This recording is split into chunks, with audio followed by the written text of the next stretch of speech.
Facebook থেকে income হচ্ছে কিন্তু টাকা তুলতে পারছেন না।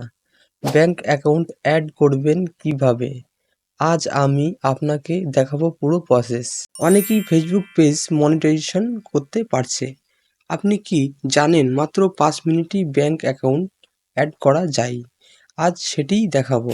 আপনার ফেসবুক ইনকাম আপনার হাতে আসছে তো? না হলে হয়তো আপনি ভুল সেটআপ করেছেন। এই ভিডিওতে শিখুন কিভাবে সঠিকভাবে ব্যাংক অ্যাকাউন্ট অ্যাড করবেন। আপনি আপনার ফেসবুকটা ওপেন করে নেবেন, তারপর থ্রি ডটে ক্লিক করবেন, তারপর প্রোফাইল ড্যাশবোর্ডে ক্লিক করবেন। ক্লিক করার পর উপর থেকে হালকা করে নিচের দিকে আসবেন, তারপর পেআউটসে ক্লিক করবেন। আর একটা কথা বলি, যাদের ব্যাংক এই অপশানটা আসছে তারা প্রোফাইল ড্যাশবোর্ডে ক্লিক করার পর যদি দেখাই ব্যাংক এই অপশানটা, তারা কন্টিনিউতে ক্লিক করবেন। তাহলে আপনারা ব্যাংক ফিল আপ করার সাইডে ঢুকে যাবেন। তারপর আপনার কাছে এরকমভাবে একটা ইন্টারফেস খুলে আসবে, এন্টার ইউর ইনফো।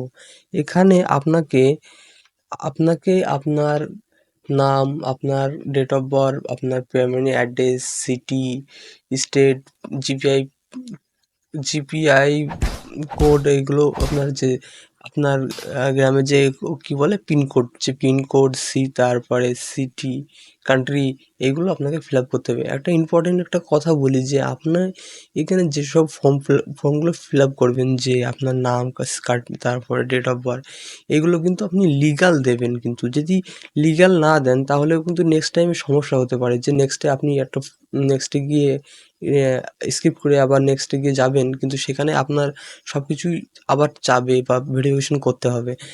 তাহলে ওখানে কিন্তু আপনার সমস্যা হতে পারে। আপনি যেসব ডেট বা যেসব কিছুই দেবেন কিন্তু সব কিছু লিগাল দেবেন।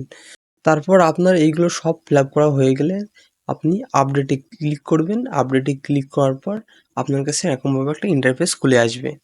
এখানে ফার্স্টেই দেওয়া আছে যে কান্ট্রি, আপনি আপনার কান্ট্রিটা সিলেক্ট করবেন। আপনি ভুলভাল কান্ট্রি সিলেক্ট করবেন না, কিন্তু আপনি যেই কান্ট্রিতেই থাকেন আপনি সেই কান্ট্রিটাই সিলেক্ট করবেন।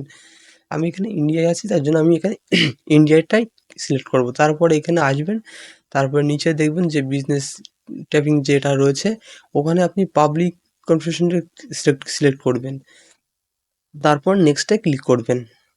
তারপর আপনার কাছে আবার এরকম ধরনের একটা ইন্টারফেস খুলে আসবে। ফার্স্টেই দেওয়া আছে যে আপনার নাম, তারপরে দেওয়া আছে মিডল নেম, তারপরে দেওয়া আছে আপনার লাস্ট নেম, তারপরে ডেট অফ বার্থ, তারপরে দেওয়া আছে যে প্রাইমারি অ্যাড্রেস, তারপরে সিটি, তারপরে স্টেট প্রাইভেট, যেটা আপনার না থাকলেও চলবে, কোনো ব্যাপার নাই।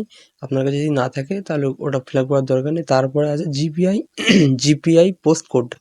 জিপিআই পোস্ট কোডের পরে তারপর আপনার ফোন নম্বরটা সিলেক্ট করতে বলবেন, তারপর আপনার একটা ইমেল সিলেক্ট করতে বলবে, তারপর আপনার যে প্যান কার্ডের নাম্বার রয়েছে, যে এবারটা লাগবে যে আপনার প্যান কার্ডের যে নাম্বার, প্রাইমারি যে অ্যাকাউন্ট নাম্বার, প্যান কার্ড, যে আপনার প্যান কার্ডের নাম্বার দেওয়া লাগবে এখানে। আপনার যে উপরে দেখবেন যে এটা প্যান কার্ডের নাম্বার আছে, সেই নাম্বারটা এখানে লিখে দেবেন। তারপর বক্সে ক্লিক করবেন, বক্সে ক্লিক করার পর নেক্সটে ক্লিক করবেন, তারপর নেক্সটে ক্লিক করার পর আপনার কাছে আপনার ব্যাংক অ্যাকাউন্টের ফিল আপ করার অপশানটা খুলে যাবে। আপনি ফার্স্টেই দেখতে পাচ্ছেন যে আপনার ব্যাংক ট্র্যাফিক্সে যে আছে ওখানে ক্লিক করবেন। ব্যাংকে ক্লিক করার পর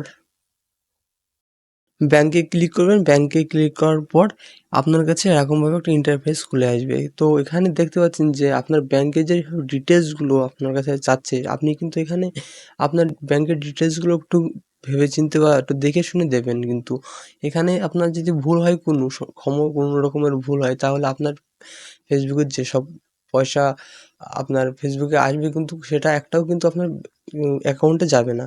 তাহলে এখানে কিন্তু দেখে শুনে দেবেন। আর এখানে আপনার কাছে লাস্টে যে আইএফসি কোড যাচ্ছে, যে আইএফসি কোডটা আপনি যদি আপনার কাছে থাকে তাহলে আপনি আইএফসি কোডটা এখানে বসিয়ে দেবেন। আপনি আইএফসি কোডটা বসালে আপনার জন্যই বেনিফিট।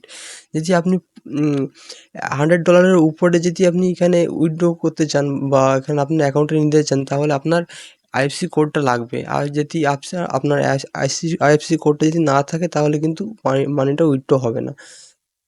তার জন্য আপনি এখানে আইএফসি কোডটা বসিয়ে দেবেন। তারপর লিঙ্ক পে মেথডে ক্লিক করবেন। আচ্ছা, এরকম ধরনের একটি ইন্টারফেস খুলে আসবে, যেখানে লেখা আছে যে add text info. Add text ইনফোতে ক্লিক করবেন, ক্লিক করার পর আপনার কাছে এরকম ধরনের একটা ইন্টারফেস খুলে আসবে। তারপর কন্টিনিউতে ক্লিক করবেন, কন্টিনিউতে ক্লিক করার পর আপনার কাছে আবার এরকম ধরনের একটা ইন্টারফেস খুলে আসবে, যেখানে দেখাচ্ছে যে জিএসটি জিএসটি ইনফরমেশন এখানে চাচ্ছে যে আপনার কাছে মতো একটা ভীষণ একটা ইম্পর্টেন্ট জিনিস, যে জিএসটি ইনফরমেশন যদি এখানে আপনি না ভরেন তাহলে কিন্তু আপনার কোনো রকমের কোনো কাজই হবে না, কোনো সমস্যা আরও বেশি সমস্যা হতে পারে। এখানে জিএসটি ইনফরমেশনটা ভালো করে একটু দেখে ভরে নেবেন। ফার্স্টেই দিয়ে আছে যে এখানে দিয়ে আছে যে ইউএসএস। আপনি কি ইউএসএস বলতে চাচ্ছি, আপনি কি ইউএসএসে থাকেন, না কোন কান্ট্রিতে থাকেন? যদি ইউএসএসে না থাকেন তাহলে এখানে সব কিছুতেই নো করবেন, নো করে চলে আসবেন। তারপরে এখান থেকে আবার নেক্সটে ক্লিক করবেন। নেক্সটে ক্লিক করার পর এখানে আপনি আপনার কান্ট্রিটা সিলেক্ট করে নেবেন, তারপর নেক্সটে ক্লিক করবেন, তারপর আবার নেক্সটেতে ক্লিক করবেন। নেক্সটে ক্লিক করার পর আপনার কাছে আবার এরকম একটা ইন্টারফেস চলে আসবে। এখানে আপনারা একটু দেখে নেবেন, আপনারা একটু দেখে নেবেন যে আপনার সবকিছু ঠিক আছে নাকি, একটু আপনারা একটু ভালো করে একটু চেক করে নেবেন। তারপর আবার নেক্সটে ক্লিক করবেন, নেক্সটে ক্লিক করার পর তারপরে আবার আপনার কাছে এরকমভাবে ইন্টারফেস খুলে আসবে। ওখানে 0% ক্লিক করবেন, 0% ক্লিক করার পর নেক্সটে ক্লিক করবেন। তারপর আপনার কাছে আবার একটা এরকমভাবে ইন্টারফেস খুলে আসছে। হালকা করে উপর থেকে নিচের দিকে আসবেন, নিচের দিকে আসার পরে এই যে বক্সটাতে ক্লিক করবেন, বক্সটাতে ক্লিক করার পর নিচের আপনি সিগনেচারটা করে নেবেন, সিগনেচারটা করে নেওয়ার পর আবার নেক্সটে ক্লিক করবেন। নেক্সটে ক্লিক করার পর এই যে সাবমিটে, এই যে আপনি আপনার ফর্মটা সাবমিট করার জন্য একটু উপর থেকে নিচের দিকে আসবেন, দিয়ে সাবমিট ফর্মে ক্লিক করবেন। আপনার কাছে এরকমভাবে একটা ইন্টারফেস খুলে আসবে। তারপর আপনার যে এখানে ফর্মটা আপনি ফিল আপ করেছেন, এখানে যদি কোনো ভুল থাকে বা কোনো সমস্যা থাকে আপনি চেক করে দেখে নিতে পারেন। যদি সব কিছু ঠিক থাকে তাহলে ডানে ক্লিক করবেন। সাকসেসফুল হয়ে গেল, আপনার পুরো ফর্মটা পুরো সাকসেসফুলি কমপ্লিট হয়ে গিয়েছে। তো ভিডিওটা কেমন লাগলো, আশা করি ভালো লেগেছে। যদি কোনো সমস্যা হয় তাহলে কমেন্টস বক্সে কমেন্টস করে জানাবেন, তাহলে আমি পুরো চেষ্টা করব আপনাকে আপনার প্রবলেমটাকে সলভ করার। ভিডিওটা যদি ভালো লেগে থাকে তাহলে আমাদের ভিডিওটা লাইক এবং কমেন্টস এবং আমার চ্যানেলটি সাবস্ক্রাইব করে যাবেন। দেখা হবে পরবর্তী ভিডিওতে। ততক্ষণ পর্যন্ত ভালো থাকুন।